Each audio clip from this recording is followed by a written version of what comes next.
निगाहों में मंजिल थी, गिरे और गिरकर संभलते रहे। निगाहों में मंजिल थी, गिरे और गिरकर संभलते रहे। हवाओं ने बहुत कोशिश की, मगर चिराग आंधियों में भी जलते रहे। मगर चिराग आंधियों में भी जलते रहे। काशी कला कस्तूरी के सभी दर्शकों का, सभी नाज़रीन का मैं शबनम आदाब पेश करती हूँ और नमस्कार करती हूँ। आज का हमारा कार्यक्रम है साहित्य दर्पण। साहित्य दर्पण के अंतर्गत आज हम बातचीत करेंगे काव्य पर, शायरी पर, गज़लों पर, गीत पर, कविताओं पर। तो आज हमारे साथ मौजूद हैं श्री अरविंद मिश्रा हर्ष जी।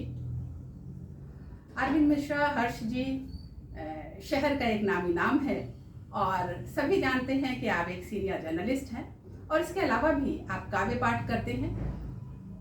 कविताएं, गज़लें, नज़्में, गीत, ये सब लिखना आपका शौक़ है। तो आज अरविंद मिश्रा जी से मैं चाहूँगी, अरविंद पहले तो मैं आपका स्वागत और अभिनंदन करती हूँ और मैं ये चाहूँगी आपसे जानना कि कैसे आपका ये शौक़ हुआ कि आप गज़लें, कविताएं, नज़्में इस तरह से लिखते हैं। और आपने तो बहुत सी, सैकड़ों आपने गज़लें भी लिखी हुई हैं, तो हम ज़रूर सुनेंगे आपकी गज़लें भी। उससे पहले मैं जानना चाहूँगी कि किस तरह से इस धर की तरफ इनका शौक़ हुआ। नमस्कार काशी कला कस्तूरी के सभी प्रशंसकों को। शबनम जी, आपने जो प्रश्न किया कि कैसे मेरा शौक़ हुआ, तो मैं बताना चाहूँगा कि मैं जिस परिवार में मेरा जन्म हुआ वो परिवार साहित्य और संगीत को समर्पित है, पत्रकारिता को समर्पित परिवार है। मेरे दादाजी, मेरे पिताजी, मेरे बड़े पिताजी, मेरे चाचा जी सभी पत्रकार थे और साहित्यकार भी थे। और जब मैं होश संभाल रहा था उस वक्त का जो माहौल था मेरे घर में, शहर का शायद ही कोई ऐसा साहित्यकार रहा हो जिसकी बैठकी मेरे घर में ना लगती रही हो। आप भैया जी बनारसी जी से लेके खाक बनारसी जी, बेढप बनारसी जी और आशु कवि गजानन सर जी, घनश्याम जी, गया प्रसाद शास्त्री जी, हरिराम द्विवेदी जी, ऐसे तमाम नाम जिनकी आप गिनती कर सकते हैं, इनकी रोज की बैठक हमारे घर में हुआ करती थी।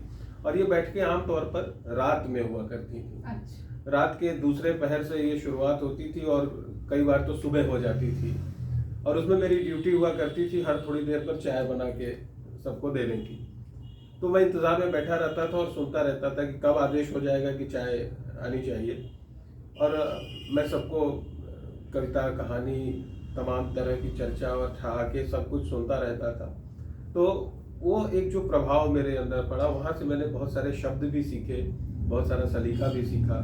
तो वहाँ से एक शुरुआत हुई, इस जज्बे की, इस लिखने की शुरुआत की। यकीनन जिस घर का माहौल साहित्यिक और सांगीतिक होगा तो जाहिर सी बात है उस घर के बच्चे में भी कुछ ना कुछ असर तो ज़रूर ही आएगा। तो आज हम उस असर को इनकी कविताओं की शक्ल में देखते हैं। तो अरविंद जी, मैं चाहूँगी कि आप इस काव्य पाठ की शुरुआत जो है अपने गज़ल से करिए। मैं चाह रहा था कि देखिए बचपन से बात हुई है और एक बार मेरे सामने बड़ी चुनौती आ गई थी। 15 अगस्त का समय था, अभी 15 अगस्त बीता है जी। और 15 अगस्त का मौका था और मुझे बच्चों के एक स्कूल में काव्य पाठ करना था, लेकिन मेरे पास बच्चों के लिए कुछ नहीं था। अमूमन मैं जो लिखता हूँ, मैं ये नहीं कहता कि सब बड़ों के लिए है और बहुत गंभीर है, संजीदा है, मगर फिर भी बच्चों से उसका जो है रास्ता थोड़ा कम ही था। तो उस कार्यक्रम में जाने से पहले मैंने पहली बार कोशिश करके बच्चों के लिए, बच्चों को संबोधित करके कुछ लिखने की कोशिश की थी। तो अगर आप कहें तो मैं वहीं से शुरुआत करूं। ठीक है, ठीक है। बच्चे तो हमारे सबसे प्यारे हैं और अभी सही बात है 15 अगस्त बीता है, बच्चे भी खुशी में लड्डू लेके अभी घर पहुंचे हैं। हाँ, अभी भी स्वाद उसका गया नहीं होगा। मेरी जुबान से तो अब तक स्कूल के लड्डू का स्वाद नहीं गया है। अब वो स्वाद, और जितना स्वादिष्ट लड्डू होता था उतना स्वाद बाद में आप खरीदिए वो नहीं मिलेगा। वो कभी वो स्कूल के लड्डू में ही स्वाद मिल सकता है, वो बाजार की किसी दुकान में नहीं मिल सकता। तो मैं 15 अगस्त का इस गजल से इसका सिलसिला जुड़ रहा है और मैं बच्चों को संबोधित कर, क्योंकि मुझे पता है कि काशी कला कस्तूरी के बहुत सारे प्रशंसक बच्चे भी हैं और आपने बच्चों के भी बहुत सारे कार्यक्रम कराए हैं, जो बाल शायरों के, बाल कवियों के। तो मैंने वो एपिसोड देखा भी था और उन बच्चों से मैं बड़ा मुतासिर था। तो मैं आज उन्हीं बच्चों को समर्पित करके ये शुरुआत कर रहा हूँ कि बच्चों सुना रहा हूँ तुमको एक कहानी। क्या बात। बच्चों सुना रहा हूँ तुमको एक कहानी, इसमें न कोई राजा है न कोई है रानी, इसमें न कोई राजा है न कोई है रानी, ये उनकी कहानी है जो फिदा वतन पे हैं, ये उनकी कहानी है जो फिदा वतन पे हैं, ये उनकी कहानी है जो फिदा वतन पे है, पल भर नहीं सोचा कि है कुर्बान जवानी, पल भर नहीं सोचा कि है कुर्बान जवानी, माँ भारती की चीख सुन के दहले थे सारे, माँ भारती की चीख सुन के दहले थे सारे, माँ भारती की चीख सुन के दहले थे सारे, हर दिल में भरा क्रोध था रग रग में रवानी, हर दिल में भरा क्रोध था रग रग में रवानी, वो कुछ भी कर गुजरने को तैयार थे हरदम, वो कुछ भी कर गुजरने को तैयार थे हरदम, वो कुछ भी कर गुजरने को तैयार थे हरदम, हर सांस बेकरार और धड़कन थी दीवानी, हर सांस बेकरार और धड़कन थी दीवानी, लक्ष्मीबाई, दुर्गा भाभी, सिस्टर निवेदिता, लक्ष्मीबाई, दुर्गा भाभी, सिस्टर निवेदिता, नारी भी टूटी गोरों पे बन कर के भवानी, क्या बात है, क्या बात है। नारी भी टूटी गोरों पे बन कर के भवानी, अब बिस्मिल था भगत सिंह था आजाद उनका नाम, बिस्मिल था भगत सिंह था आजाद उनका नाम, पूरा का पूरा मुल्क ही है उनकी निशानी, पूरा का पूरा मुल्क ही है उनकी निशानी, और सच करना है हर सपना उनका अब हमें तुम्हें, सच करना है अब, सच करना है हर सपना उनका अब हमें तुम्हें, सच करना है हर सपना उनका अब हमें तुम्हें, मिलकर है अमर वीरों की निशानी सजानी, बच्चों सुना रहा हूँ तुमको एक कहानी, इसमें न कोई राजा है न कोई है रानी। वाह, बहुत खूबसूरत, बहुत खूबसूरत। ये तो देश के नाम, देश के जवानों के नाम, मुल्क के नाम, हिंदुस्तान के आज़ादी के नाम। अब इसके बाद हम लोग क्या सुनेंगे?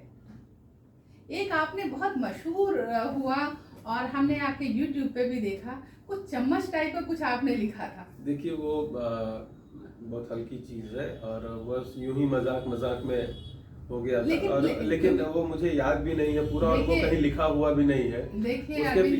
उसके पीछे का की कहानी ये है कि मैं अपने मित्र अमित त्रिवेदी जी के यहाँ बैठा था, ऐसे ही हम लोग गा रहे थे और मेरे जहन में आया, मैंने कहा कि अमित जी मैं कुछ गा रहा हूँ, आप जरा इसको संगीत दीजिए।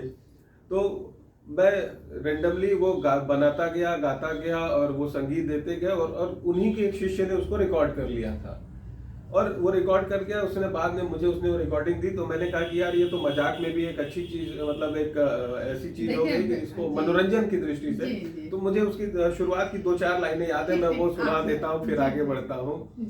तो उसमें 4 लाइन भी शायद मुझे याद, बोलिएगा, कैमरा हमारा दूर है, कोई बात नहीं, मुझे 4 लाइन भी शायद याद हो। 2 लाइन, चम्मच आगे बढ़ता है पीछे पतीला रहता है, चम्मच चम्मच, ये चमचों को समर्पित है। कि चम्मच आगे बढ़ता है पीछे पतीला रहता है, सुनो सुनो दुनिया वालों बंदा ये सच कहता है, हाँ चम्मच चम्मच। अब देखिए इसके आगे मुझे याद नहीं है। जी जी। और जिनको भी सुनना हो वो मेरे गंगा अरविंद चैनल पर जाके इस गीत को सुन सकते हैं, चम्मच सॉन्ग के नाम से उस पर है ये।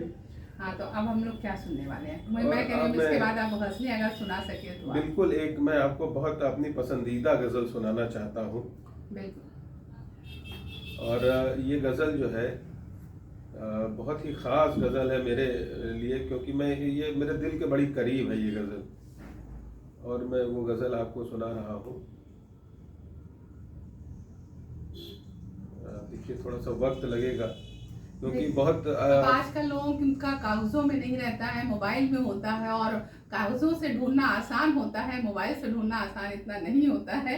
वो आगे पीछे स्क्रॉल करते ही पढ़ रहता है। देखिए मैं ये गजल आपको सुना रहा हूँ, और इस गजल को हर शख्स अपने हिसाब से अपने आप से जोड़ देखिए, सकता है। गजल का मतलब ही यही है। कहते हैं ना कि मैं गजल सुनाकर चुप हो गया, लोग अपने अपने चाहने वालों में गुम हो गए। तो वही बात है। हाँ, जो जैसा है वैसे उसको गजल समझ में आई। मतलब अर्ज किया है। जी जी, इरशाद। एक हवा ने रुख रिश्तों का मोड़ दिया,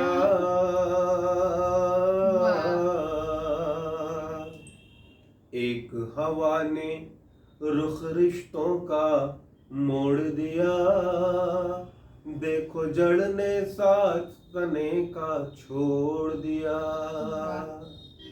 तना तरफदारी करता है कांटों की,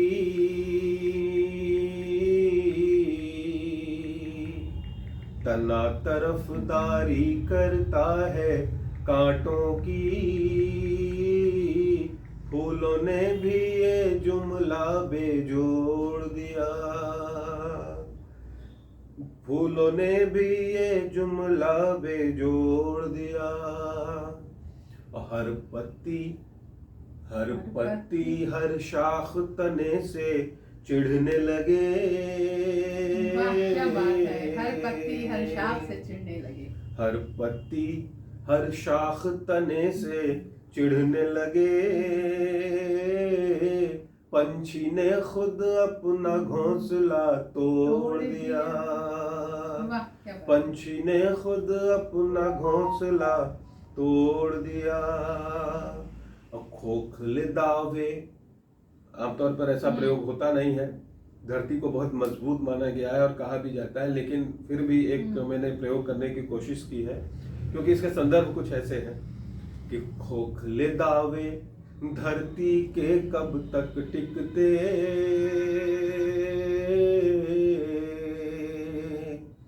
खोखले दावे धरती के कब तक टिकते, तेज चली आंधी ने भंडा फोड़ दिया, क्या बात है, तेज चली आंधी ने भंडा फोड़ दिया, और तने से सबने तोड़ लिया अपना नाता,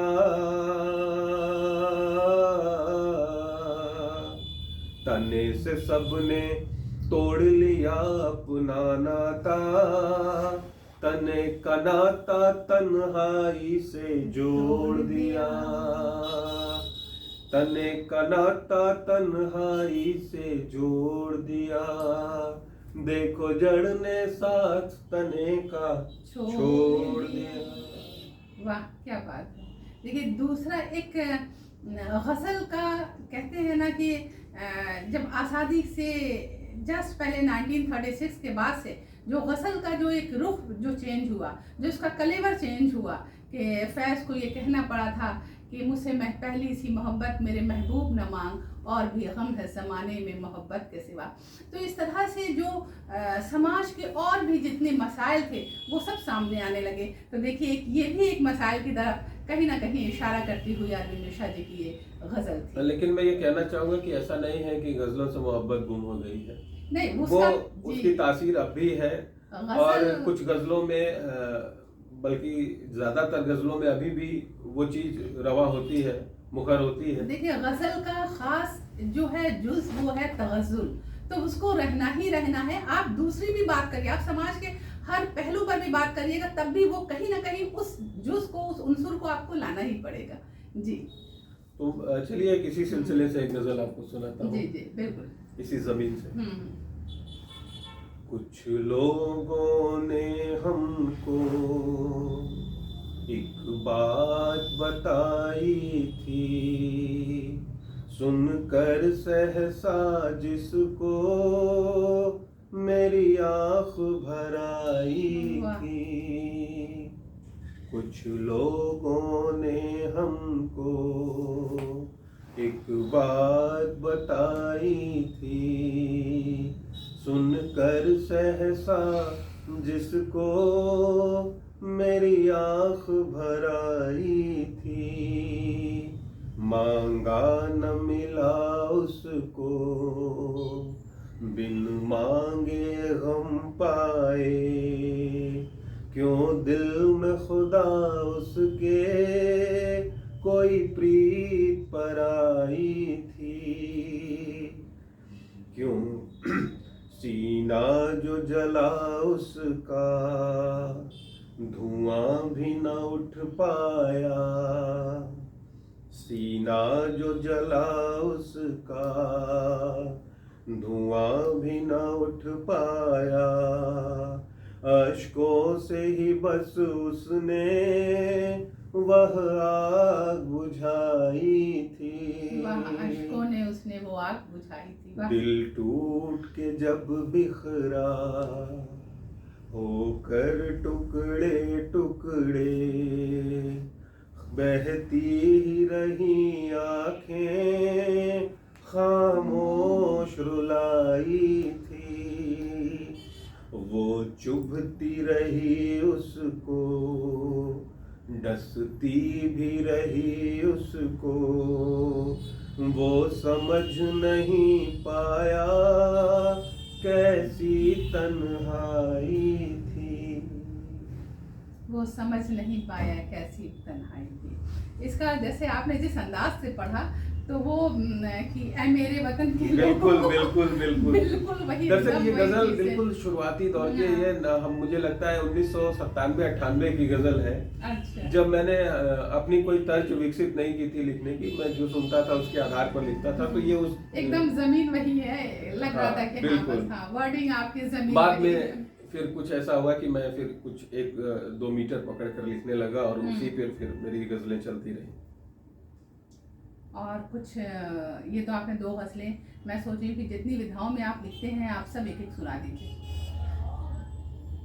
एक गजल मैं आपको जी। सुनाना चाह रहा हूँ।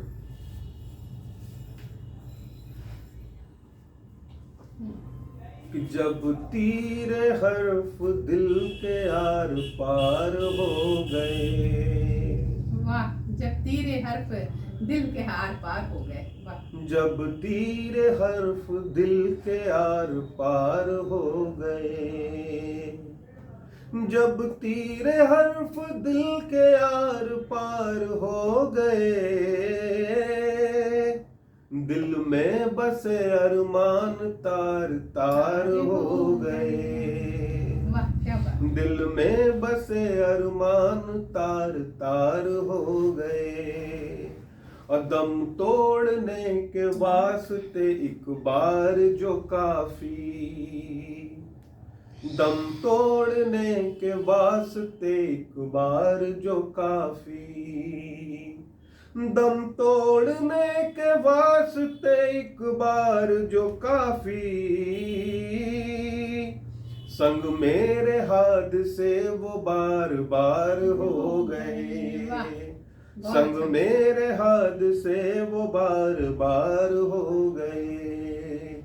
हाथों पे लहू देखा कतली दिया करार, हाथों पे लहू देखा कतली दिया करार, हाथों पे लहू देखा कतली दिया करार। कुछ लोग इस तरह से बेकरार हो गए, कुछ लोग इस तरह से बेकरार हो गए, सोचा भी नहीं खून ये हो सकता है कैसा, सोचा भी नहीं खून ये हो सकता है कैसा, सोचा भी नहीं खून ये हो सकता है कैसा, फतवाए मौत के लिए तैयार हो गए, फतवाए मौत के लिए तैयार हो गए, और नेकी चले थे करने बदी हर्ष मिल गई। वाह क्या बात है, नेकी करे नेकी चले थे करने बदी हर्ष मिल गई, नेकी चले थे करने बदी हर्ष मिल गई, होकर भी बेकसूर दागदार हो गए, यही जमाने का होकर चलन। भी बेकसूर दागदार हो गए। आपने जमाने के चलन पर कहीं ना कहीं ये एक तंज किया है, बहुत अच्छा। और अरविंद जी कुछ और भी चीजें, कुछ कविताएं हैं या गीत, या कोई गीत हो आपकी हो तो एक बार उस गीत से हम लोग खत्म करें अपने कार्यक्रम को। एक गीत मैं आपको सुनाता हूँ। जी, हम लोग एक गीत भी अरविंद जी का सुनेंगे। मन तो मेरा बहुत था कि मैं इन्होंने जितनी भी विधाओं में लिखा है हम लोग सब सुने, हाँ, लेकिन फिर वक्त कभी की हम भी लोग दरकार, मिलेंगे। हाँ वक्त की भी दरकार है जी। एक गीत मैं आपको सुनाता हूँ, इसका उन्वान है रुक जा समय, जो कभी किसी के लिए नहीं रुकता है, लेकिन ख्वाहिश हर इंसान को होती है कि काश वक्त ठहर और जाता, वक्त से बातचीत की ये गीत का एक गीत है। वाह। ऐ समय तू रुक जरा सुन बात मेरी ध्यान से, ऐ समय तू रुक जरा सुन बात मेरी ध्यान से, आ रही जिंदा कराहें लौट कर शमशान से, क्या बात है। वेदनाएं मन से उठती और आंसू लापता, वेदनाएं मन से उठती और आंसू लापता, माँ का आंचल किसने फाड़ा ये जरा मुझको बता, कांपता हर रोम अपना दर्द की पहचान से, आ रही जिंदा कराहें लौट कर शमशान से, कौन है वो जिसके कारण स्नेह भी अब मर गया, कौन है वो जिसके कारण स्नेह भी अब मर गया, उठ रहा तूफान ऐसा डर भी डर से डर गया, रो रहा इंसान और शैतान जिंदा शान से, आ रही जिंदा कराहें लौट कर शमशान से, और आंत अपनी है चटकती मिलता नहीं एक कौर भी, आंत अपनी है चटकती मिलता नहीं एक कौर भी, अब भला बाकी बचा क्या पूछूं जो कुछ और भी, अब भला बाकी बचा क्या पूछूं जो कुछ और भी, जिंदगी अब दब गई है मौत के एहसान से, आ रही जिंदा कराहें लौट कर शमशान से, और ऐ समय तू शांत है ग्रीवा हिलाता क्यों नहीं, ऐ समय तू शांत है ग्रीवा हिलाता क्यों नहीं, मर गई गैरत तेरी क्या सच बताता क्यों नहीं, क्या तुझे भी भय हुआ है आज के इंसान से, आ रही जिंदा कराहें लौट कर शमशान से। आ रही जिंदा कराहें लौट कर शमशान से।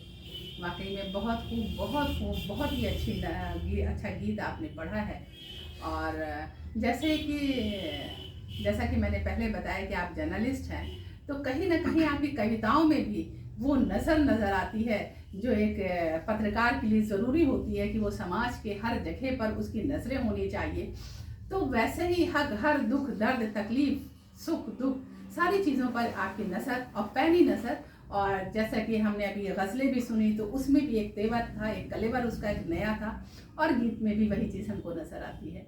तो आपकी पारखी नज़रों को भी सलाम, क्योंकि समाज में बहुत कुछ है, उसमें से उठाना चुनना और उसको अपने कलम का जामा पहनाना भी आसान काम नहीं होता है। बिल्कुल सही कहा आपने। तो इसलिए अरविंद जी आपका बहुत बहुत शुक्रिया। जी तो कर रहा है कि हम आपसे घंटे सुने, और लेकिन फिर भी इस तरह के प्रोग्राम के लिए एक वक्त की दरकार होती है और वो वक्त हमारा हो चला है।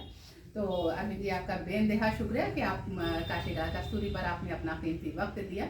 और इसी के साथ साथ मैं अपने दर्शकों से अगले कार्यक्रम तक के लिए इजाज़त चाहती हूँ। नमस्कार, खुदा हाफिज़।